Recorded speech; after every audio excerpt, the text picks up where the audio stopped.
ओम सौराष्ट्रे सोमनाथं च श्रीशैले मल्लिकार्जुनम् उज्जैन्यां महाकाल ओंकारममलेश्वरम् परल्यां वैद्यनाथं च डाकिन्यां भीमशङ्करम् सेतुबन्धे तु रामेशं नागेशं दारुकावणे वाराणस्यां तु विश्वेशं त्र्यम्बकं गौतमी तटे हिमालये तु केदारं कुशमे सन्त शिवालये एतानि ज्योतिर्लिङ्गानि सायं प्रातः पठेन्नरः सप्तजन्म कृतं पापं स्मरणेन विनश्यति।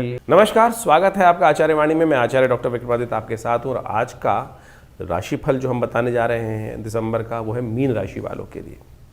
शनि इस वक्त मीन राशि में चल रहे हैं, अभी परिवर्तन कर कर वो मार्गी हो चुके हैं और इस दिसंबर के आरंभ काल में ही इस वर्ष का सबसे अंतिम बड़ा परिवर्तन जो होने का योग बन रहा है वो हो रहे हैं बृहस्पति महाराज के जो परिवर्तन के योग। और बृहस्पति महाराज ऐसी जगह जा रहे हैं इन परिवर्तन कर कर जो 6 महीने के लिए आपकी राशि के दृष्टिकोण से बहुत महत्वपूर्ण फल देने के योग बनाते दिखाई दे रहे हैं।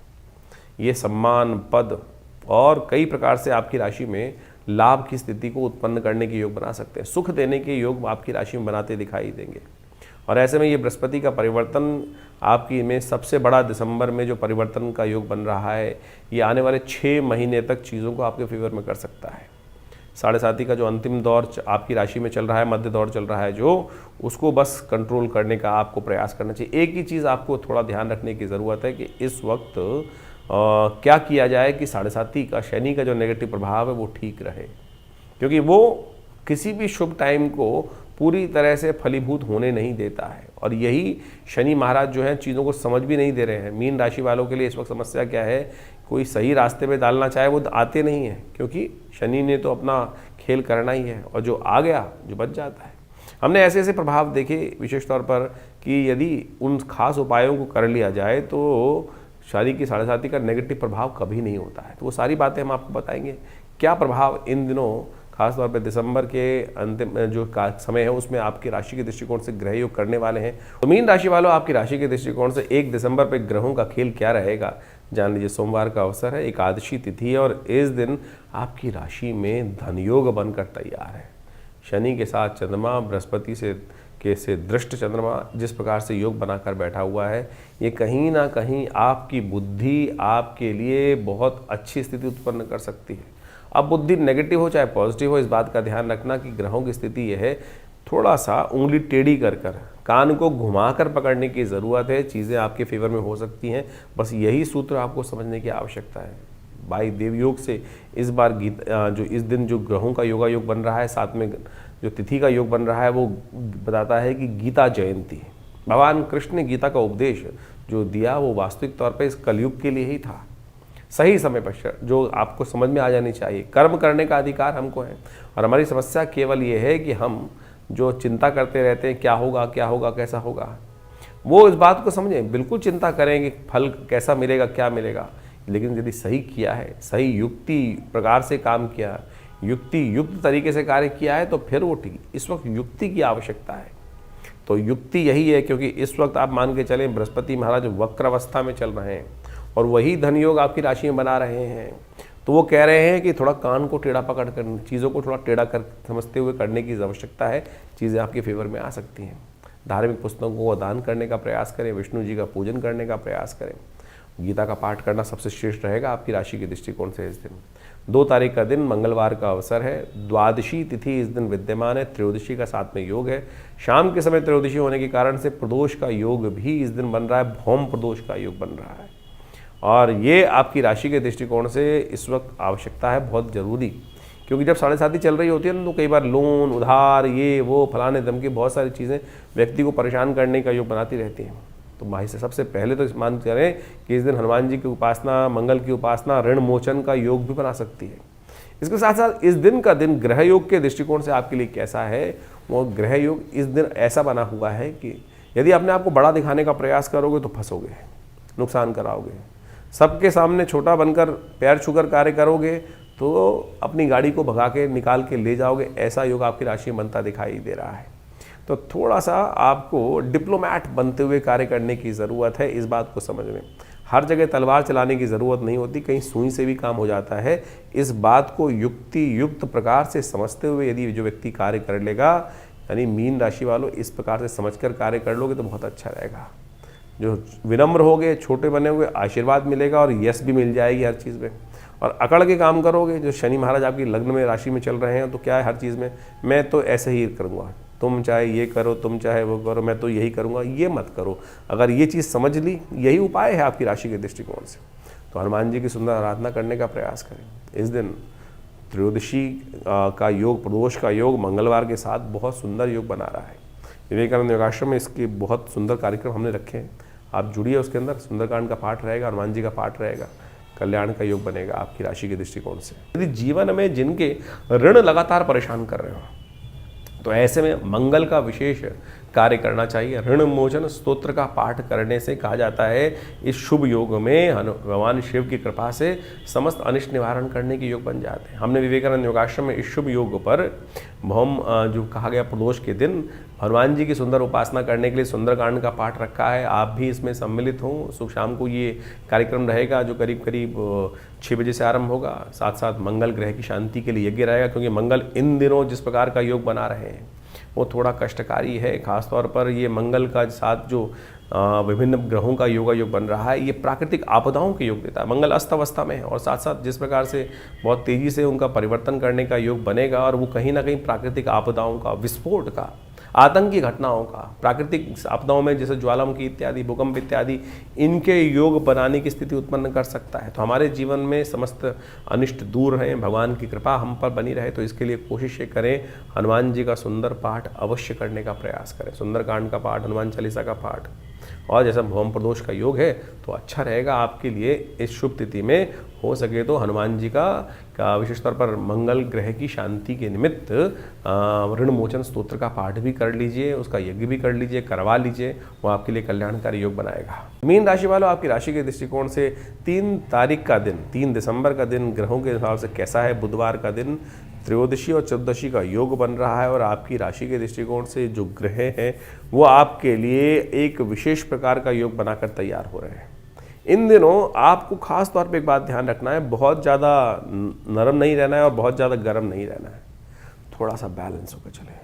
छोटी छोटी बातों में कि एकदम हम ऐसा कर देंगे, हम वैसा कर देंगे, या कुछ नहीं हुआ तो क्यों नहीं हुआ, कैसा नहीं हुआ, ये इस प्रकार की बातों को थोड़ा सा हटा के चलने का प्रयास कीजिए। स्वाभाविक चीज़ों को समझते हुए कार्य करने का प्रयास करें, चीज़ों को स्वाभाविक समझ रखते हुए कार्य करें तो बहुत अच्छा रहेगा। जो लोग राजनीतिक क्षेत्र में कार्य करते हैं उनके लिए चीज़ों को समझने की आवश्यकता है कि कोई ना कोई उनकी चीज़ों को नुकसान करने का योग बना सकता है, तो थोड़ा अलर्ट रहते हुए कार्य करने की ज़रूरत है, थोड़ा आंख खोलकर चलने की ज़रूरत है। इस बात को समझते हुए कार्य कर लेंगे तो बहुत अच्छा रहेगा। बृहस्पति बहुत जल्दी परिवर्तन की तरफ जा रहे हैं, और ऐसे में थोड़ा सा ज्ञान को जो है उसको बढ़ाने की आवश्यकता है, थोड़ी देव कृपा की आवश्यकता है। कई बार क्या होता है कि चीज़ें हमारे वश में नहीं होती, हम चाहकर भी देव कृपा से बहुत सारी चीज़ें लाभ ले सकते हैं। इस दिन ज्योतिष के दृष्टिकोण से चतुर्दशी शाम को होने के कारण से प्रदोष जो शास्त्र के दृष्टिकोण से प्रदोष काल में ऐसा योग बनने के कारण से पिशाच मोचन श्राद्ध करने का शास्त्र में नियम है। बहुत सारे लोग इस बारे में जानते नहीं है पिशाच मोचन श्राद्ध होता क्या है, लेकिन एक बात समझ लें, कई बार हम सब लोगों के द्वारा ऐसा कृत्य हो जाता है कि ना चाहते हुए भी कोई ना कोई नेगेटिव एनर्जी हमारे जीवन पे उसका इम्पैक्ट डाल देती है। सपोज जैसे आपने पीपल का पेड़ का भी उखाड़ दिया, कोई पेड़ पे जाकर कहीं प्रकार से, हम पूरा जो ऐसा व्याख्यान है उपस्थित कर रहे हैं, समझ लें कि तिथि कितनी महत्वपूर्ण है आपके लिए। तो ये मार्गशीर्ष मास की त्रयोदशी के दिन पिशाच मोचन जो श्राद्ध होता है, ये बहुत अद्भुत है, बहुत विशेष है, इसको अच्छे से समझ लेना चाहिए हमको। जो पिशाच मोचन श्राद्ध होता है वो विशेष तौर पर आपके जीवन में कई बार ऐसी घटनाएं घट जाती हैं कि वो विशेष तौर पर कई ऐसी आपदाएं आ जाती हैं कि जो व्यक्ति गलत अज्ञानता में कर लेता है और उसका भार पड़ जाता है।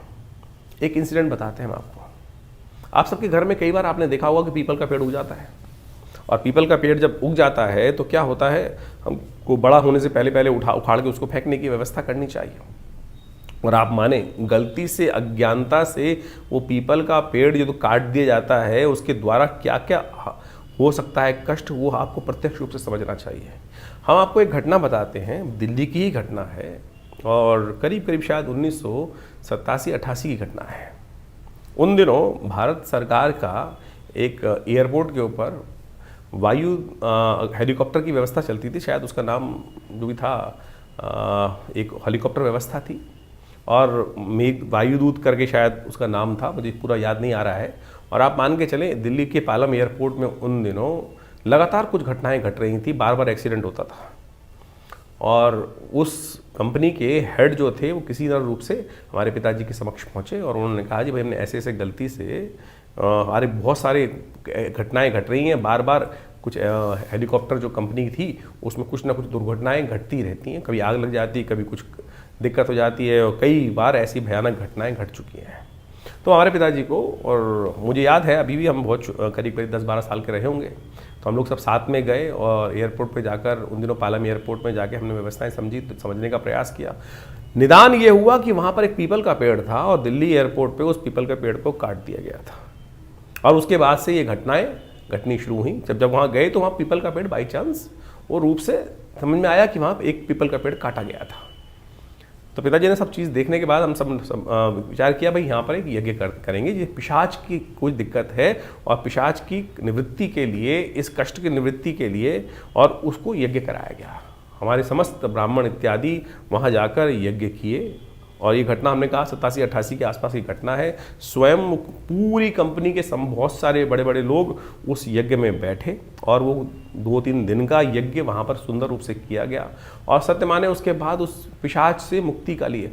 और ये वो तिथि है मार्गशीर्ष मास के शुक्ल पक्ष की त्रयोदशी तिथि जो होती है, वो विशेष तौर पर इस कर्म के लिए सबसे श्रेष्ठ मानी जाती है। और इस दिन विशेष तौर पर चतुर्दशी का सब त्रयोदशी का सब योग बन जाता है। तब चतुर्दशी के दिन वैसे योग चलता है और त्रयोदशी और चतुर्दशी के साथ जब योग बने, ऐसी तिथि में यदि आपकी भी फैक्ट्री, ऐसी घटनाएं बहुत सारी होती हैं, बहुत सारे लोग समय समय पर आते रहते हैं, सब कुछ बढ़िया चल रहा था और किसी कारण से घटना घटी, किसी ने पीपल का पेड़ या कोई वृक्ष पर कैसा कोई वास था किसी प्रेतात्मा का और वो काटवा दिया गया, कुछ दिक्कत हुई। और उसके बाद एक घटना हमको और याद आती है। एक बहुत अच्छे व्यक्ति थे, हमारे आश्रम पे जुड़े हुए थे, वो कहीं जा रहे थे और रास्ते में शंका निवारण करने के लिए बहुत सारे लोग उतरते ही हैं। तो एक व्यक्ति वो किसी पेड़ के नीचे जाकर उसने वहाँ पर शंका का निवारण किया और उसके बाद उसके मनोस्थिति ऐसी हो गई कि वो ठीक ही नहीं हो पा रहा था और जैसे हाव भाव भंगिमाएँ बिल्कुल बदल चुकी थी। तो तब जब हमारे आश्रम पे वो व्यक्ति आया तो उसके लिए गायत्री का यज्ञ कर और जब उसका निदान करने की व्यवस्था की गई तो उसकी वो समस्या धीरे धीरे ठीक हुई। ऐसे ही अभी कुछ दिन पहले एक व्यक्ति आए हमारे पास, यहीं भारत दिल्ली के आसपास ही क्षेत्र में कहीं थे, फैक्ट्री में थी, फैक्ट्री बहुत बढ़िया चल रही थी और वहाँ भी एक पेड़ वो कटवा दिया गया था, बाई चांस वो भी पीपल का पेड़ था। और फिर हमने इसी पिशाच मोचन श्राद्ध के अवसर पर जाकर कुछ वर्ष पहले उनका वहाँ पर उस समस्या को ठीक करने के लिए जो यज्ञ गायत्री का यज्ञ कराया। आप सत्य माने उसकी फैक्ट्री से भी उस कष्ट का निवारण करने का योग बना। तो बाई चांस जो योग आ रहा है मार्गशीर्ष मास के चतुर्दशी के दिन, त्रयोदशी चतुर्दशी के साथ संयुक्त रूप से ये पिशाच जो मोचन श्राद्ध का अवसर आ रहा है, इस दिन ऐसे घटनाओं से, ऐसी समस्याओं का निदान कर सत्य मान लीजिए। अगर हनुमान चालीसा विश्वास करते हैं ना, तुलसी बाबा विश्वास करते हैं, तुलसी बाबा को जो विशेष तौर पर हनुमान जी के दर्शन किसने कराए थे? वो दिव्य आत्मा प्रेतात्मा ने, पिशाच नहीं तो कराए थे। और किससे प्रसन्न हुआ था? केवल जल से। जैसे शौच का जल बचा हुआ था वो डाल देते थे उस पेड़ के ऊपर और वहीं से उसकी। तो ये पिशाचों की मुक्ति के लिए जो तिथि है, ये आपके जीवन के कष्टों को दूर करने के लिए एक अद्भुत तिथि है। तो इस तिथि में जो शास्त्र में विधि के अनुसार से जो उपाय बताए गए हैं, छोटे छोटे उपाय हैं, उनको अवश्य करने का प्रयास करना चाहिए। तो ऐसे में केवल बायस्ड होकर, केवल हम जो सो कॉल्ड आज की तारीख में सब लोग साइंटिस्ट बन के बैठ गए हैं, रैशनलिस्ट होकर बैठ गए हैं, नहीं रैशनलिस्ट। क्योंकि जब एक चीज़ सटल है और एक चीज़ जब स्थूल है, सूक्ष्म, दोनों रूप की हैं। व्यक्ति सूक्ष्म भी है, स्थूल भी है। शरीर स्थूल है और आप यदि सूक्ष्म चले गए और शरीर के अंदर जो सेल चल रहा है, जो शक्ति चला रही है, वो सूक्ष्म है। तो यानी हर चीज़ की अनेक अनेक पैरामीटर्स पे देखने के लिए व्यवस्थाएं, समझने के लिए व्यवस्थाएं। तो जिस प्रकार से मानव योनि है, उसी प्रकार से पिशाच योनि भी है, प्रेत योनि भी है। इन सब के ऊपर बहुत भारतीय संस्कृति में शोध किया गया है। तो इस पिशाच मोचन श्राद्ध के अवसर पर अवश्य जो शास्त्र में विधि बनाई गई हैं उनको अवश्य आपको करना चाहिए। यदि जीवन में किसी के ऐसे कष्ट चल रहे हैं, बहुत सारी समस्याएं साइकोलॉजिकल तौर पे भी होती हैं, बहुत सारी मेडिसिनल तौर पे भी दिक्कत होती है, साइकोलॉजिकल तो है ही, साथ मेंटल डिसऑर्डर्स भी होते हैं, लेकिन कुछ परसेंटेज इन जो हवाओं का जो नेगेटिव प्रभाव होता है, प्रेतात्माओं का नेगेटिव प्रभाव होता है, वो भी प्रत्यक्ष रूप से देखने को मिलता है। हमने इसके ऊपर एक आश्रम से किताब भी छापी थी, प्रेतात्माओं से मिली है, और सत्य माने उसमें ऐसी घटनाओं को हमने जो है वो प्रदर्शित किया, समझाया, देखा, अनुभव जो समझ में आए वो पूरी तो उसमें वर्णित करने का प्रयास किया है। तो आप इन सब चीज़ों को प्रत्यक्ष रूप से समझें, शास्त्र में ऐसे ही नहीं वर्णित कर दी जाती हैं तिथि। तो ये जो मार्गशीर्ष मास के चतुर्दशी के दिन पिशाच मोचन श्राद्ध किया जाता है, ये आपकी समस्याओं को निदान करने में अद्भुत रूप से सहायक सिद्ध होगा। तो मीन राशि वालों, 4 दिसंबर के दिन ग्रहों ने एक अलग प्रकार का खेल आपके लिए रचा है। चंद्रमा इस दिन उच्च के होने जा रहे हैं, और ये चंद्रमा जब सूर्योदय से पहले पहले उच्च की हो जाएंगे आपकी राशि के दृष्टिकोण से। पूर्णिमा इस दिन क्षय हो रही है दिल्ली के पंचांग के अनुसार, चतुर्दशी पूर्णिमा का योग है, और ऐसे मान के चलें चंद्रमा पूर्ण होकर आपकी राशि के दृष्टिकोण से मन को ऐसी जगह साध के चल रहे हैं कि जो आपके लिए खास तौर पे एक बात बताती है कि जितना आप निजी बात को सोचोगे, निजी काम को करने का प्रयास करोगे, उतने बढ़िया तरह से कार्य को आप पूरी तरह से करते दिखाई दोगे। हर काम में थोड़ा सा इस बात का ध्यान रखें कि स्वार्थ, पहला स्वार्थ, स्व में रत रहते हुए कार्य करने की ज़रूरत है, दूसरे की सहयोग लेने के चक्कर में नहीं फंसने की ज़रूरत है। दूसरे, इन दिनों आपकी राशि के दृष्टिकोण से ऐसा योग बन रहा है कि आपको पकड़ने का प्रयास करेंगे, आपके टाइम को खराब करने का स्थिति बना सकते हैं। ऐसे में शिव की उपासना करना, माँ भगवती की उपासना करना, भगवान सत्यनारायण व्रत है इस दिन, तो उस तरफ चलना, भगवान का पूजन करना और साथ साथ अपने मन के अनुसार से कार्य करना आपके लिए बहुत ज़रूरी है। मन की बात को समझने की आवश्यकता है, मन क्या कह रहा है, मन के अंतःकरण को समझने की आवश्यकता समझते हुए जो कार्य कर लोगे, बहुत अच्छा आपके लिए योग बन सकता है। 4 दिसंबर के दिन, बृहस्पतिवार के दिन, बड़ा सुंदर योग बन रहा है। इस दिन पूर्णिमा का पुण्य भी है, लेकिन पूर्णिमा क्षय है, तो नए कार्यों के लिए तो दिन अच्छा नहीं दिखाई देता, लेकिन सत्य माने ये तिथि बहुत महत्वपूर्ण है। इस दिन पूर्णिमा क्षय तो है, लेकिन ये अन्नपूर्णा जयंती है। साथ साथ विशेष तौर पर ये षोडशी त्रिपुरा सुंदरी भगवती की आराधना की जयंती का सुंदर अवसर भी है। तो इस दिन षोडशी जो त्रिपुरा सुंदरी भगवती हैं, उनका सुंदर स्तवन करने का, जो भागवती का दुर्गा सप्तशती के अंदर जो 11वें अध्याय के अंदर उनका ध्यान आया है, सुंदर रूप से भगवती का ध्यान कर उनका पूजन अपनी मनोकामना सिद्धि के लिए। कहा जाता है कि अन्नपूर्णा जयंती भी है, साथ साथ दत्तात्रेय भगवान की जयंती भी है इस दिन। तो माँ भगवती की कृपा से, और पूरा संसार जो है ना, शास्त्र में जो अद्भुत कथा वर्णित की गई है माँ भगवती अन्नपूर्णा की, कि उनकी कृपा से ही इस संसार को भोजन मिलता है। कहा जाता है कि एक भयंकर समय था, अकाल पड़ा, और उस समय पूरे संसार में सब जगह भोजन जो था वो समाप्त हो गया था। केवल काशी में माँ भगवती कृपा से भगवती विराजमान हुई, और उन्होंने पूरी व्यवस्था को ठीक करने के लिए सुंदर रूप से कार्य किया। तो इस दिन अवश्य हमको भोजन का दान करने का प्रयास करना चाहिए। ओम ह्रीं श्रीं क्लीं नमो भगवती माहेश्वरी अन्नपूर्णे, इस मंत्र का जप करते हुए भगवती का, अन्नपूर्णा जी का, भगवती का पूजन करने का यथाउचित भाव से प्रयास करना चाहिए। तो कहा जाता है माँ भगवती संसार जो पार्वती स्वरूप हैं, शिव की शक्ति के स्वरूप में विद्यमान है, उनका भी सुंदर स्तवन, उनका वही वास्तविक तौर पर अन्नपूर्णा भगवती हैं। तो उनका सुंदर रूप से स्तवन कर हम जीवन में अपने कष्टों को दूर करने का योग बना सकते हैं। शास्त्र में वर्णित है, जो अन्न का दान करता है, भोजन का दान करता है, वो अगले जन्म में बहुत सुंदर बनता है, शारीरिक तौर पर सौंदर्य को प्राप्त करने का योग बनाता है। इस दिन भगवान दत्तात्रेय की भी जयंती शास्त्र के दृष्टिकोण से कहा जाती है, और दत्तात्रेय के संबंध में कहा जाता है भगवान विष्णु, भगवान शंकर और भगवान ब्रह्मा के तीनों के अवतार के रूप में उनका स्थान प्राप्त है, और अद्भुत शक्ति संपन्न है। उनके जो विभिन्न शास्त्रों में मंत्र बताए गए हैं, कहा जाता है कि जब कोई और मंत्र कार्य कर रहा हो तो भगवान दत्तात्रेय की आराधना कर उनके जो विभिन्न मंत्र है, तंत्रोक्त विधि के अनुसार से, शास्त्र के अनुसार से जो प्रमाणित कहा गया है, वो अद्भुत रूप से सहायता प्रदान करते हैं, कष्टों का निवृत्ति का योग बनाते हैं। तो इसको अवश्य अपने जीवन में इस स्थिति को बड़े सुंदर रूप से करने का प्रयास करें। सत्य व्रत करें, भगवान का सुंदर पूजन करें, आपकी अनेक जीवन की समस्याओं को ठीक करने के योग बनेंगे। मीन राशि वालों, 5 दिसंबर का दिन आपकी राशि के दृष्टिकोण से देखा जाए तो बड़ा महत्वपूर्ण है। ये परिवर्तन ऐसा परिवर्तन होने जा रहा है जो इस वर्ष का अंतिम सबसे बड़ा परिवर्तन आपके लिए साबित हो सकता है। लॉटरी खुलने के योग आपकी राशि में बनने की स्थिति बनती दिखाई दे रही है। ये आने वाले 3, 4, 5 महीने जो हैं, 6 महीने जो हैं, यदि आपके कार्य बिल्कुल ऐसे हैं कि यदि आपने थोड़ा सा अपनी चीज़ों को समझते हुए कार्य कर लिया तो ये लॉटरी खुलने के योग आपके लिए बना सकते हैं। चीज़ों को सही समझ लीजिएगा, हल्की सी चीज़ों को लीनियंटी ना लें बहुत ज़्यादा। 7.5 चल रही है, बस वही एक विघ्न उपस्थित करता दिखाई दे रहा है। नहीं तो ये बृहस्पति का ये परिवर्तन जो आपकी राशि में इस दिन शाम को करीब 17:24 पे होने जा रहा है, आपके चतुर्थ भाव में बृहस्पति का पदार्पण होने के योग बन रहे हैं। ये आने वाले 6 महीने आपके लिए ऐसे ही साबित होने वाले हैं कि कब पता नहीं लॉटरी खुल जाए। जी हाँ, और लॉटरी खुलने के लिए क्या होता है, चमत्कार की तरह ये समय आपके सहायक सिद्ध होने के योग बनते दिखाई दे रहे हैं।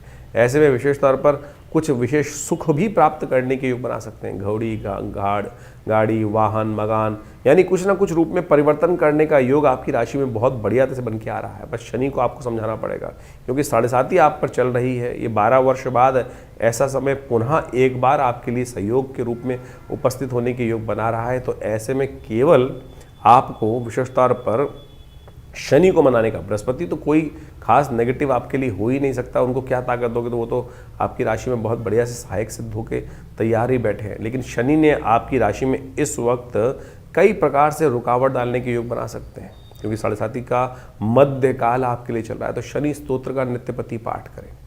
शनि का नित्यपति पाठ करना, शनि स्तोत्र का ओम प्रांग प्रींग प्रोंग से शनिश्चराय नमः। और तो हम साथ में कहेंगे हनुमान चालीसा का रोज यदि हो सके तो पाठ करने का प्रयास करें। उससे क्या होगा, मंगल इंद्रो नेगेटिव चल रहा है, और जब तक ये शनि बृहस्पति का योग यहाँ बढ़िया रहेगा, कम से कम आधे समय तक तो मंगल ही उनको खा जाएंगे समय के लिए। क्यों? क्योंकि मंगल इन दिनों अस्त चल रहे हैं। शनि को ठीक करने के लिए फिर वही मंगल को भी उसमें हनुमान जी कृपा चाहिए। तो हनुमान जी की सहायता ले लो, हनुमान जी का पाठ कर लो, हनुमान जी को चूल्हा चढ़ाओ, हनुमत यंत्र अपने घर में स्थापित करो। ये सारे उपाय करके देखिए मंगल कंट्रोल में आएंगे, शनि कंट्रोल में आएंगे और बृहस्पति फिर अपना खेल दिखाएंगे। ऐसा योग आपकी राशि में पूरी तरह से बनकर तैयार है इस वक्त, जो सम्मान भी दे सकता है, पद भी दे सकता है, कार्यों में सुख भी देने की योग बना सकता है। गोड़ी यानी महान मकान, सुख, कई प्रकार की स्थितियों को ठीक करने की योग बना सकता है। शनि को बस ध्यान रखते हुए करना है, और इसके साथ साथ कुछ और भी बृहस्पति के उपाय हैं, वो यदि आप सही से कर लें तो ये समय हमें दिखाई देता है कि 6 महीने का जो समय आपके लिए एक भाग्य ने पुनः आपके समक्ष लाके उपस्थित किया है। 12 वर्ष बाद ये समय आपके लिए पुनः बहुत तेज जो गति है, अतिचारी बृहस्पति है, ऐसा योग बना रहे हैं। तो इसको सही से समझते हुए कार्य करने की जरूरत है। तो आपकी राशि के दृष्टिकोण से आपने समझा कि बृहस्पति का ये परिवर्तन आपको क्या प्रभाव देने वाला है। उनके उपाय भी आपको अच्छे से कर लेना चाहिए। देखिए, बृहस्पति ज्ञान का ग्रह है, वक्र अवस्था में वो राशि परिवर्तन कर वापस चलते चलते इस वक्त राशि परिवर्तन किए हैं, और जो सबसे उच्च स्थान से प्राप्त होकर वो इस वक्त बुध की राशि में जो प्रवेश कर चुके हैं, उसका प्रभाव आपकी राशि के दृष्टिकोण से जो हो रहा है वो आपने अच्छे से समझा। इसका निदान भी अवश्य करने का प्रयास करें। सबसे श्रेष्ठ तो ये होगा कि बृहस्पति को शक्ति देने के लिए, उसका शुभ फल प्राप्त करने के लिए पीली चीज़ों का दान करने का प्रयास करें। पीली चीज़ों का दान, जैसे हो सकता है हल्दी का दान कर सकते हैं, किसी भंडारे में व्यवस्था हो हल्दी का दान करने का प्रयास करें। गौशाला में चने की दाल को भिगोकर दान करना एक बड़ा श्रेष्ठ उपाय माना जाता है। विप्रजन, जो ज्ञान का कार्य करने वाले लोग हैं, ब्राह्मण हैं, पूजा पाठ का कार्य करने वाले लोग हैं, उनकी सेवा यथाउचित भाव से करने का प्रयास करें। सर्दियां चल रही हैं, ऐसे में गर्म वस्त्र का दान करना भी आपकी राशि के दृष्टिकोण से परम श्रेष्ठ उपाय है। यथाउचित भाव से अवश्य करने का प्रयास करें। ये पीले रंग के वस्त्रों का दान, गर्म वस्त्रों का दान, ये और जो ज्ञान के क्षेत्र में कार्य कर रहे हैं, जो बच्चे पढ़ रहे हैं, उनमें धार्मिक पुस्तकों का वितरण कराना भी बृहस्पति को अद्भुत रूप से शक्ति प्रदान करेगा। बृहस्पति का मंत्र है ओम ग्रांग ग्रीं ग्रौंग सह गुरुवे नमः। छोटा सा मंत्र देख लीजिए, ओम ग्रांग ग्रीं ग्रौंग सह गुरुवे नमः। हमारे इस चैनल पर मंत्र सेक्शन में आप जाएंगे तो वहाँ ये मंत्र आपको इसका पूरा ऑडियो मिल जाएगा, और उसको लगातार आप सुन भी सकते हैं। और बृहस्पति के इस जो नेगेटिव प्रभाव थोड़े बहुत होंगे उसको ठीक करने के लिए ये मंत्र सबसे श्रेष्ठ कार्य है। वैसे तो बहुत सारे लोग विभिन्न नग भी पहनने का धारण करते हैं, कोई पुखराज पहनता है, कोई उसका जो येलो सफायर है वो पहनने का प्रयास करते हैं, कोई टुपास पहनने का प्रयास करते हैं। तो हम कहेंगे सबसे श्रेष्ठ जो है वो आप बृहस्पति को शक्ति देने के लिए बृहस्पति का मंत्र जप करने का प्रयास करें, दान करने का प्रयास करें, वो आपको अद्भुत रूप से लाभ देगा। एक बड़ा श्रेष्ठ उपाय है बृहस्पतिवार के दिन व्रत कर कर केले का पूजन करना, केले के पेड़ पर हल्दी वाले जल को अर्पित करना। ओम नमो नारायणाय इस मंत्र का स्तवन करते हुए भगवान विष्णु स्वरूप उस केले के पेड़ का पूजन करने से भी बृहस्पति के बहुत सारे नेगेटिव प्रभाव है, ये हमने प्रत्यक्ष रूप से देखा है कि बिल्कुल दूर होने के योग बन जाते हैं। और शास्त्र विधि के अनुसार से पुराणों में इसको बहुत वृहद रूप से समझाने का प्रयास किया गया है। तो आपकी राशि के दृष्टिकोण से बृहस्पति का ये परिवर्तन आने वाले करीब करीब 6 महीने में बहुत महत्वपूर्ण प्रभाव उत्पन्न करने वाला है। और उस प्रभाव को अपने लिए शुभ करने के लिए जो अनेक प्रकार के उपाय हैं उनको आप कर लीजिए। और हमने ऐसा देखा है कि जो इन उपायों के माध्यम से कार्य करते हैं उनके जीवन में अद्भुत रूप से परिवर्तन का योग बनता है। यज्ञ भी बृहस्पति की शक्ति देने के लिए सबसे श्रेष्ठ उपाय माना जाता है, क्योंकि यज्ञ का संबंध भी बृहस्पति के साथ ही माना जाता है। तो सबसे श्रेष्ठ। और देखिए एक बात प्रैक्टिकल रूप से करने का प्रयास करें। हमने किसी को दान किया कोई चीज़, हमने किसी चीज़ को दान करने का प्रयास किया और दान पता नहीं योग्य व्यक्ति है कि नहीं है। आपने रास्ते में चलते हुए किसी व्यक्ति को देखा, किसी बच्चे को देखा या कुछ भी, आज की तारीख में ज़माना बड़ा विचित्र है, और वो दान करने का हमने कर दिया और बाई चांस उस व्यक्ति ने उस दान के पैसे में किसी गलत कार्य में लगाया। और उस गलत कार्य में दान का पैसा लगने से क्या होता है कि जो दान करने वाला है उस पर भी यदि पुण्य में लगा है तो पुण्य प्राप्त होगा, अशुभ कार्य में लगा है तो उस अशुभ का भागी वो भी बाहर पड़ता है। तो इसलिए, और भारतीय संस्कृति में कहा यज्ञ विज्ञान के अनुसार से दान देवता के निमित्त करने का प्रयास करें। यज्ञ में जो आहुति देते हैं, जो हम आहुति देते हैं मंत्र के द्वारा, ओम ग्रांग ग्रीं ग्रौंग स गुरुवे स्वाहा, इस प्रकार से मंत्र जाके जो चावल की आहुति, तिल की आहुति, घी की आहुति, अन्न की आहुति दी जाती है यज्ञ कुंड में, वो देवता तक प्राप्त होती हैं। और वो सबसे श्रेष्ठ दान है, वो सबसे श्रेष्ठ दान मान लीजिए। तो रविवार को, हर रविवार को हम आश्रम पे जो विवेकानंद योगाश्रम में यज्ञ इत्यादि करते हैं, जो नित्य प्रति यज्ञ चलता है, वैसे तो रविवार के दिन सामूहिक तौर पे आप भी उसमें बैठ सकते हैं। सुबह 8 बजे से लेकर 10 बजे तक उसमें भंडारे की व्यवस्था रहती है, रामायण के स्वाध्याय की व्यवस्था रहती है। तो उसमें आप आकर अपने ग्रहों के उपचार के लिए, नवग्रह शांति के लिए स्वयं उस यज्ञ में भी भाग कम से कम रविवार को तो ले ही सकते हैं। बाकी दिन तो हमारे आश्रम की तरफ से व्यवस्था है कि जनसाधारण सीधी तरह से आके नहीं बैठ सकते, लेकिन रविवार वाले दिन समस्त लोग जो भी हैं आश्रम में, चाहे वो कैसे भी हैं, वो आप आकर रविवार के दिन सुबह 8 बजे से लेकर 10 साढ़े 10 बजे तक जो कार्यक्रम चलता है उसमें सम्मिलित हो सकते हैं। कोई शुल्क नहीं है।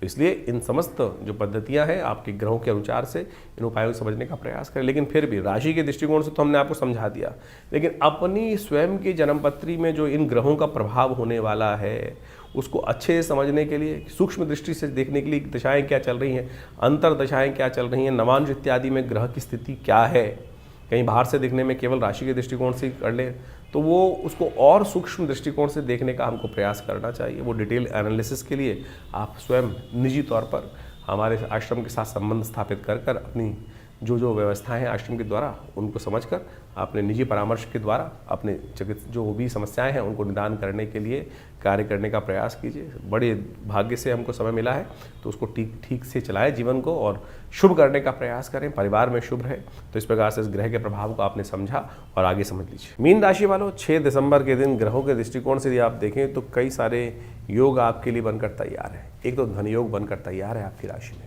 और ये धन योग आपकी राशि में जो बनकर तैयार है ये विशेष तौर पर आप मान के चलना, ये कहीं ना कहीं आपके जो लोग हैं, आपकी जो मेहनत है वही साकार होने के, सुख देने के योग, धन और सुख दोनों प्रकार की चीज़ों को प्राप्त करने का कहीं ना कहीं रास्ता आपकी राशि में बनता दिखाई दे रहा है। मार्ग बनकर जो आ रहा है वो कहीं ना कहीं ये मान के चलो माँ के आशीर्वाद से प्राप्त होने की स्थिति दिखाई देती है, परिवार के सहयोग से प्राप्त होने की स्थिति कहीं ना कहीं बनती दिखाई दे रही है। तो ऐसे में परिवार का साथ देते हुए कहीं ना कहीं जमीन जायदाद से कोई ना कोई रास्ता आपके लिए बनने की स्थिति उत्पन्न होती दिखाई दे रही है। इस वक्त आपकी राशि में जो धन योग बना हुआ है, सुख योग जो बना हुआ है, वो कहीं ना कहीं इस बात का इशारा करता दिखाई दे रहा है। तो ऐसे में थोड़ा सा आपके लिए अच्छा रहेगा, पीली चीज़ों का आप दान करने का प्रयास करें। पीली चीज़ों का जितना दान करोगे वो अच्छा रहेगा आपकी राशि के दृष्टिकोण से। एक और बड़ा परिवर्तन आपकी राशि में इस दिन होने को तैयार है, वो है विशेष तौर पर बुद्ध महाराज इस दिन चतुर्ग्रही योग का निर्माण करने जा रहे हैं। बुद्ध भी आपके भाग्य में जाकर बैठ जाएंगे। मंगल, सूर्य, बुध, शुक्र, ये चारों ग्रहों की युति जिस प्रकार से आपके भाग्य स्थान में होकर तैयार हो गई है, तो कहा जाता है भाग्य के द्वारा ही बहुत कुछ होने के योग हैं। भाग्य से बहुत बढ़िया रास्ते बनने के योग बनते दिखाई दे रहे हैं। तो कोशिश करें भाग्य की सपोर्ट लेने के लिए थोड़ा भाग्य के इंतज़ार में बैठकर चीज़ों को समझते हुए कार्य करने की ज़रूरत है। और शनि का उपचार शनिवार है तो वो अवश्य करने का प्रयास करें। आपके लिए अच्छा होगा कि आप किसी पीपल के पेड़ के पास जाकर एक दिया प्रज्वलित कर दें, और हो सके तो अपने हाइट के बराबर का एक धागा काला लेकर वहाँ प्रदक्षिणा कर कर उस पीपल के पेड़ में थोड़ा सा वहाँ उपस्थित कर दें, गठबंधन कर दें। तो कहीं ना कहीं जो नेगेटिव एनर्जी आपके जीवन में इस वक्त शनि के प्रभाव के रूप में उपस्थित है और आपकी राशि में ही ऊपर बैठी हुई है, तो वो कहीं ना कहीं उतर जाएगी। आपने सामने रखा, अपने हाइट को नाप कर वो काला धागा लिया और प्रदक्षिणा लगाते हुए उसको 7 बार में बांध दीजिए। तो देखिएगा कहीं ना कहीं ये शनिवार के शनिवार छोटा सा उपाय अवश्य करने का प्रयास कीजिए, चीज़ें आपके लिए अच्छी रहेंगी। 7 तारीख का दिन रविवार का अवसर है, तृतीया तिथि इस दिन विद्यमान है और इस दिन मंगल महाराज जो हैं वो केतु के नक्षत्र में प्रवेश करते दिखाई दे रहे हैं। और केतु का इस वक्त योग जो आपकी राशि में चल रहा है, मंगल जो केतु के नक्षत्र में मूल नक्षत्र में प्रवेश करते दिखाई दे रहे हैं, इससे मंगल को थोड़ी ताकत अवश्य मिलने की स्थिति बन सकती है। मंगल जो है बहुत तेज गति से कहीं ना कहीं स्थिति में परिवर्तन करने के योग में कहीं ना कहीं सहायक सिद्ध हो रहे हैं। आपकी राशि के दृष्टिकोण से भाग्य के सपोर्ट में कहीं ना कहीं आपके लिए सपोर्ट उन्नति देने के योग बनाते दिखाई दे रहे हैं। और ऐसे में आपकी राशि में एक विशेष योग भी बनकर आने वाले 2-3 दिन में सहयोग करने को तैयार होने वाला है, और वो है विजय योग। कहीं ना कहीं आपकी चीज़ों में, आपके कार्यों में विजय बनने के रास्ते, विजय लेने के रास्ते भी बनकर तैयार हो रहे हैं। लेकिन इस दिन थोड़ा संभल कर चलने की ज़रूरत है। नए कार्यों में नहीं, थोड़ा सा जलते हुए कार्यों में थोड़ी ताकत देंगे तो अच्छा रहेगा, क्योंकि भद्रा है, करीब करीब 7:55 से आरंभ होगी, शाम को करीब करीब 6:30 बजे तक विद्यमान रहेगी। जो 8 तारीख के दिन ग्रहों की गणना दिखा रही है वो भी समझ लीजिए सोमवार का अवसर है। चतुर्थी तिथि इस दिन विद्यमान है, सर्वार्थ सिद्ध योग बना हुआ है, बहुत सुंदर मुहूर्त है आपकी राशि के दृष्टिकोण से। और ऐसे में आपकी राशि में अपनी चाल में मस्त होकर चलने का समय आ गया है आपके लिए। अपनी चाल में मस्त होकर चलिए, बिल्कुल विजय का चिंता, आप ये बात नेगेटिव सोचने का बिल्कुल ज़रूरत नहीं है। चीज़ें आपके लिए अच्छे रास्ते में देख के दिखाई दे रही हैं। शिव का सुबह सुबह ध्यान करें, भगवान का आशीर्वाद लेकर कार्य करोगे तो अच्छे योग आपके लिए बनने की स्थिति बन सकती है। 9 तारीख का दिन मंगलवार का अवसर है, पंचमी तिथि विद्यमान है। बुध और शुक्र दोनों के दोनों राशि के साथ साथ नक्षत्र परिवर्तन करने का योग बना है। बुध अनुराधा नक्षत्र में जा रहे हैं जो शनि का नक्षत्र है, और ज्येष्ठा में जा रहे हैं शुक्र महाराज। इन दोनों का युति इस वक्त एक ही जगह चल रही है और आपकी राशि के भाग्य में चल रही है। और इन दोनों नक्षत्रों ने जिस प्रकार से परिभाव उत्पन्न करने का प्रयास किया है, तो इसमें समझें कि आपको पुरुषार्थ को बढ़ाने की ज़रूरत है। पुरुषार्थ थोड़ा एक कदम पुरुषार्थ को आगे बढ़ाते हुए कार्य कर लोगे ना, तो चीज़ें बहुत बढ़िया से सपोर्ट में आ सकती हैं। क्योंकि मंगल इस वक्त तो अस्त है, लेकिन बाकी दोनों ग्रह बुध और शुक्र जो है वो कहीं ना कहीं सूर्य से के साथ रहते हुए, बुध आदित्य का योग, बुध और शुक्र का योग जो बना हुआ है, जो बुध सूर्य का और शुक्र का योग एक साथ बनकर है, वो कहीं ना कहीं सपोर्टिव है आपकी राशि के दृष्टिकोण से। और ऐसे में ये सब सपोर्ट आपको कहीं ना कहीं लाभ देने के योग बना सकती है। ऐसे में दूध का दान करना, दूध से बने हुए हलवे का दान करना आपकी राशि के दृष्टिकोण से कई प्रकार की स्थितियां आपके फेवर में लाने की योग बना सकता है। मीन राशि वालों के लिए 10 तारीख का दिन, 10 दिसंबर का दिन क्या खेल करने वाला है जान लीजिए। कि षष्ठी तिथि इस दिन विद्यमान है, बुधवार का दिन है, और साथ साथ आपकी राशि के दृष्टिकोण से थोड़ा समय हल्का भारी रहता दिखाई दे रहा है। स्वास्थ्य के मामले में अत्यधिक ध्यान रखने की ज़रूरत है, क्योंकि इस दिन चंद्रमा परिवर्तन की तरफ चले गए हैं, भद्रा का योग बन रहा है, और साथ साथ नेपच्यून ग्रह भी जो है वो अपनी चाल को परिवर्तन करने का योग बना रहा है। बहुत सारे लोग नेपच्यून ग्रह की स्थिति को समझते नहीं है, लेकिन ये सबसे बड़ा, शनि से भी बड़ा इसकी परिधि है और उससे बड़ा परिवर्तन करने का योग बनाता है। आपकी राशि के दृष्टिकोण से इन दिनों स्वास्थ्य का विशेष तौर पर ध्यान रखते हुए कार्य करना आपके लिए बहुत ज़रूरी रहेगा। बुधवार का अवसर है, यदि हो सके तो श्री गणेश का सुंदर ध्यान करें, हो सके तो पीले पुष्प गणेश को अर्पित करने का प्रयास करें। दूर्वा अर्पित करनी गणेश जी को आपके लिए मंगलकारी साबित होगी। तो ज्योतिष की ग्रह गणनाओं के अनुसार से अभी आपने देखा कि दिसंबर में ग्रहों का ये परिवर्तन का जो योग बन रहा है, चाहे वो बृहस्पति का सबसे बड़ा परिवर्तन होने जा रहा है, बृहस्पति पुनः आप राशि में प्रवेश कर रहे हैं, मिथुन राशि में, और उसका प्रभाव जिस प्रकार से होगा बहुत तेज गति से होगा। अतिचारी बृहस्पति जिस प्रकार से बहुत जल्दी जल्दी राशि परिवर्तन करने का योग बना रहे हैं, इसका प्रभाव व्यक्ति के जीवन में विशेष तौर पे समझना चाहिए। जिन राशि वालों के दृष्टिकोण से जिस प्रकार का योग बन रहा है, उसके अनुसार से आपको अपने जीवन में जो उपाय हमने बताए हैं उनको करने का सही रूप से प्रयास करना चाहिए। सत्य माने ये ग्रहों की गणना जो है वो वास्तविक तौर पे आपके जीवन में ऐसा प्रभाव डालती है जो आपकी राशि के अनुसार से आपको समझ में आया है। और इस राशि के अनुसार से यदि नेगेटिव प्रभाव है तो उसको ठीक करने के लिए जो उपाय सरल रूप से हमने आपके समक्ष उपस्थित किए हैं, समय समय पर उसको अवश्य करते रहना चाहिए। जैसे इन दिनों हमने आपको बहुत सारे जो तिथि के अनुसार से योग बताए हैं, उन सबको अच्छे से समझ लें। सत्य माने ये पिशाच मोशनी जो तिथि आई थी उसके अंदर मैंने ऐसा प्रत्यक्ष रूप से देखा जो आपको अनुभव बताया है। हमने एक नहीं अनेक योग इस प्रकार के देखे हैं जो जिस प्रकार से तिथि के अनुसार से, शास्त्र के अनुसार से जो उपाय व्यक्ति कर लेते हैं तो उसके द्वारा जीवन में कष्टों का निवृत्ति का योग बन जाता है। नहीं तो भयावह जीवन है, चलता रहता है। देखिए बड़े भाग्य से मानुष तन पाया है। 84 लाख योनि के बाद इन सब से भटकते हुए हमने बड़ा श्रेष्ठ समय प्राप्त हुआ, हमको ये सुंदर कार्य करने का, सुंदर भोगों को प्राप्त करने का योग बना। लेकिन फिर भी यदि हमारे जीवन में कुछ ना कुछ हम उसको वैज्ञानिक तौर पर चीज़ों को समझकर परिवर्तन न लाएं तो फिर ये समय जो है व्यर्थ रूप से गंवा देंगे। इसलिए परिष्कृत पद्धति से भारतीय संस्कृति के ऋषि मुनियों ने हर चीज़ का निदान, सकल पदार्थ है जग माही, कर्महीन पुरुष पावत नाही। तो इस बात को समझते हुए तो बड़े मुश्किल से जो बड़े भाग्य मानुष तन पाया है, इस समय को यूटिलाइज करने का हमें प्रयास करना चाहिए। चीज़ों को परिवर्तन करने का प्रयास है। कोई चीज़ नहीं है जो व्यक्ति अपने कर्म के द्वारा परिवर्तन नहीं कर सकता। हमारे पुराण, हमारे शास्त्र, हमारी कथाएं इस बात को विशेष तौर पर समझाने का प्रयास करती हैं कि कैसे कैसे लोगों ने अपने जीवन के उन कष्टों को निवृत्त करने के योग बनाए, कष्टों को दूर करने के योग बनाए, कर्म से बनाए हैं और भगवत भजन से बनाए हैं। तो यही वो जो टेस्टिमनीज हैं, जो विशेष तौर पे कथाएं हैं, वो सत्य कथाएं हैं वो, और किन किन के जीवन में कैसे कष्ट आए उनसे निवृत्ति के योग बने। तो आप समझें इन समय के अनुसार से, इन ग्रहों के परिवर्तन के अनुसार से आपके जीवन में जो ये कष्ट चल रहे हैं और सही रूप से उपाय सही रूप से कर लेने चाहिए। हमने इस कार्यक्रम के माध्यम से आपके समक्ष ज्योतिष की जो विभिन्न शाखाएं हैं, चाहे वो मंत्र विज्ञान के निदान के माध्यम है, चाहे वो दान के माध्यम से निदान का मार्ग है, या फिर वो विभिन्न प्रकार के जो भी और उपाय हो सकते हैं, चाहे वो शास्त्र में लाल किताब हो गए और विभिन्न पुस्तकों के माध्यम से, पाराशरी ज्योतिष के माध्यम से, वैदिक ज्योतिष के माध्यम से जो जो उपाय हो सकते हैं वो सरल रूप से हमने आपके समक्ष रखने का प्रयास किया है। आशा करते हैं इन सब चीज़ों को आप समझकर अपने जीवन में परिवर्तन, अपने बच्चों के जीवन में परिवर्तन, अपने समस्त प्रेमी जनों के जीवन में परिवर्तन लाने के लिए हमें सुंदर प्रयास करना चाहिए। एक बहुत सारे विचित्र भाव लोग कई बार पूछ लेते हैं, कई बार व्हाट्सएप भी करके भेजते हैं कि हमारी नाम राशि के अनुसार से भी क्या भविष्य मिलेगा। अरे बिल्कुल मिलेगा। ज्योतिष के अंदर अनेक शाखाएं हैं।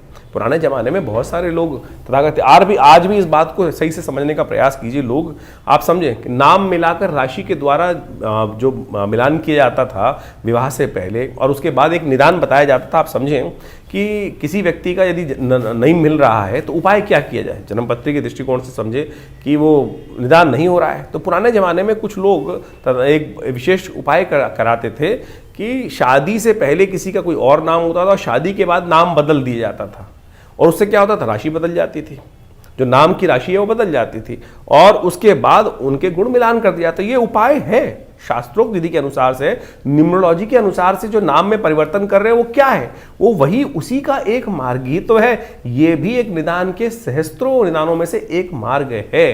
तो इसलिए हर चीज़ का जवाब है। तो कोशिश ये करें इन सरल ज्योतिष के माध्यमों से अपने जीवन को समझें, समय को समझें, व्यर्थ ना गंवाएं। कुछ लोग हैं जो तथाकथित तौर पे आपके मनोमस्तिष्क को भ्रमित करने का प्रयास कर सकते हैं। अरे कुछ नहीं होता, ज्योतिष के माध्यम से कुछ नहीं होता। लाखों लोगों ने अपने समय को समझकर परिवर्तन के सुंदर योग बनाए और हम नित्यपति देखते हैं। लोग आते हैं, कष्ट चल रहा होता है और वो भार को काटने के लिए मंत्र का अनुष्ठान, दुर्गा सप्तशती का पाठ, रुद्राभिषेक, विभिन्न मंत्रों के जाप, महामृत्युंजय हो गए, चाहे विभिन्न ग्रहों के पाठ किए जाते हैं, तो भार कटता है। बिल्कुल कर्म का भाग कर्म के द्वारा ही काटा जा सकता है और पुण्य कर्मों के द्वारा तो भार बहुत जल्दी से कट जाता है। तो इसलिए इन सब आप जो उपाय आपके ज्योतिष के दृष्टिकोण से, आपकी राशि के दृष्टिकोण से, आपके जन्मपत्री के दृष्टिकोण से सबसे देखिए स्टेप बाय स्टेप समझने का प्रयास करें। ज्योतिष के अंदर सूक्ष्म जितना होता जाएगा उतना चमत्कारिक प्रभाव आपके मनोमस्तिष्क पे उसका हो सकता है। राशि बहुत स्थूल है, बहुत मोटा चीज़ है। उसके बाद जो अगर देखें ज्योतिष के दृष्टिकोण से और सूक्ष्म कर लिया गया तो जन्मपत्री पद्धति बना दी गई। जन्मपत्री में सहस्त्रों कुंडलियाँ बनती हैं। उन सब के माध्यम से भविष्य को देखने की एक नज़रिया प्राप्त होता है, एक समझ प्राप्त होती है और उसके अनुसार से हमारे जीवन में जो घटनाक्रम चल रहा है वो हमें समझ में आ जाता है। तो उसको परिवर्तन करने के लिए हमारे विद्वान ज्योतिषविदों ने अनेक वर्षों से, लाखों वर्षों से उन सब पद्धतियों को हमारे इन कथाओं के माध्यम से उपस्थित किया है। यही वैदिक ज्योतिष है। यही वैदिक ज्योतिष के माध्यम से हम आपको जो भी आपके जन्मपत्री में जन्म के अनुसार से चीज़ों को होने वाले हैं उन सब निदानों को बताने का प्रयास करते हैं। तो ये सब कथाओं को आप विश्वास के साथ, जो हमारा कार्यक्रम है उसको विश्वास के साथ समझने का प्रयास करें। आपके तमाम प्रश्नों का निदान आप इसी कार्यक्रम के माध्यम से अवश्य देने का प्रयास करते हैं। और जैसे जैसे हमारे आश्रम में विभिन्न कार्यक्रम समय समय पर चलते हैं उन सब में आप स्वयं सम्मिलित हो सकते हैं। जैसे रविवार वाला यज्ञ है उसमें आप सम्मिलित हो सकते हैं। इसके अलावा मंगलवार को सुंदरकांड का कार्यक्रम होता है उसमें आप सम्मिलित हो सकते हैं। विभिन्न उत्सव समय समय पर होते रहते हैं, उन सब के निमंत्रण हम आपको देते रहते हैं। और आप उसमें व्यवस्था जान लीजिए, उसमें कोई शुल्क आश्रम की तरफ से नहीं लिया जाता। कुछ लोग हैं, हमारे को कंप्लेंट आती रहती है, हमारे नाम से कोई आपको जन्मपत्री या कोई भी निदान करने के लिए पैसे मांग रहा है, तो कम से कम ये देख लें कि हमारे आश्रम से कोई ऐसे पैसे की लेन देन की व्यवस्था नहीं होती है, हम कोशिश नहीं करते हैं। तो आप सरल रूप से आश्रम पे आइए। हर रविवार को हम स्वयं मिलते हैं आप सबसे और आपके प्रश्नों का निदान भी देने का प्रयास करते हैं। हाँ, ज्योतिष की जो जन्मपत्री दिखाने का शुल्क होता है वो जरूर आश्रम की व्यवस्थाओं को चलाने के लिए आवश्यक है, वो सब चाहिए भी होता है। और आप चाहें तो आप स्वयं सम्मिलित हों भगवती के इस यज्ञ में, विभिन्न कार्यक्रमों में जो ये विवेकानंद योगाश्रम की तरफ से हम चलाते हैं। हॉस्पिटल भी चला रहे हैं, एक बहुत बड़ा जो 100 बेड का हॉस्पिटल है विवेकानंद योगाश्रम हॉस्पिटल। प्राकृतिक चिकित्सा, योग, आयुर्वेद, फिजियोथेरेपी और बहुत बड़ा भी एलोपैथी का भी विंग हम आश्रम में उन व्यवस्थाओं में जोड़ने का प्रयास कर रहे हैं। आप सबके में हम साथ का अपेक्षा भी करते हैं। आइए, जुड़िए हमारी संस्था के साथ और जनमानस की सेवा में लगिए और परमात्मा के भजन में लगिए सत्य रूप से। और साथ साथ बहुत सारे और भी कार्य, चाहे गौशाला का कार्य आश्रम में चल रहा है, सदा व्रत का कार्य चल रहा है, यानी भंडारा भी चलता है, गरीबों को भोजन कराने की व्यवस्था होती है। हर महीने कम से कम आप मान के चले कि लाखों लोगों को, चाहे वो विभिन्न मार्ग से जो आयुर्वेदिक औषधियाँ हैं उनका वितरण कराने का हम प्रयास करते हैं। करीब करीब हमने जो अपनी व्यवस्था आश्रम की तरफ से देखी है तो करीब करीब हर महीने करीब हम 20 से 30 लाख रुपए की जो मेडिसिन्स हैं, दवाइयाँ हैं, जो विभिन्न हमारे को आश्रम में विभिन्न सहयोगों से प्राप्त होती हैं, वो सब पूरे क्षेत्र में हम वितरण करने का भी प्रयास करते हैं। सर्दियों में कपड़े, वस्त्र इत्यादि, गर्म वस्त्र इत्यादि वितरण करने का प्रयास करते हैं। गरीबों में खाने भोजन की व्यवस्था करने का प्रयास करते हैं। तो ये सब समाज के कार्य आश्रम की तरफ से चल रहे हैं। आप भी स्वयं इन सब कार्यों में जुड़ें। आप सबको ये जीवन में शुभ होगा, कल्याण होगा और आनंद के योग बनेंगे। धन्यवाद।